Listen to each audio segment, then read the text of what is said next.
NCP নির্বাচন কমিশনে গিয়েছিল, যার পরে সেখান থেকে বেরিয়ে সাংবাদিকদের সঙ্গে কথা বলেছেন নাসিরউদ্দিন পাটোয়ারি, দলটির যুগ্ম মুখ্য সমন্বয়ক নাসিরউদ্দিন পাটোয়ারি। তিনি যেটি বলেছেন, নির্বাচন কমিশনের সামনে এখন দুটি পথ খোলা আছে। শাপলার প্রতীক দিতে হবে, অন্যথায় প্রতীকের তালিকা থেকে ধানের শীষ, সোনালী আঁশ বাদ দিতে হবে। নাসিরউদ্দিন পাটোয়ারি তো 350 সিটে 400 সিটের জয়লাভের কথা এর আগে বলেছে। তো এই ধানের শীষ শাপলা এই বিষয়টা কিন্তু বেশ বেশ কিছুদিন আগে থেকে আলোচনা হয়ে এটা মোটামুটি আলোচনার মীমাংসা হয়ে গেছে।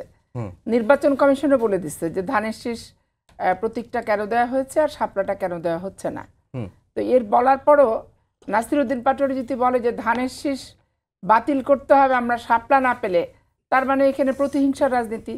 আর প্রতিহিংসার রাজনীতি মানে নতুন বাংলাদেশের যে স্বপ্নের বন্দোবস্ত তারা দেখাচ্ছিল, তো প্রতিহিংসা থেকে তো তারা দূরে যেতে পারলো না। তারা আবার ওই পাল্টাপাল্টি, এটা না হলে ওটা, ওটা না হলে ওটা। তো তরুণ প্রজন্মের কাছ থেকে এটা তো দেশ জাতি প্রত্যাশা করেনি।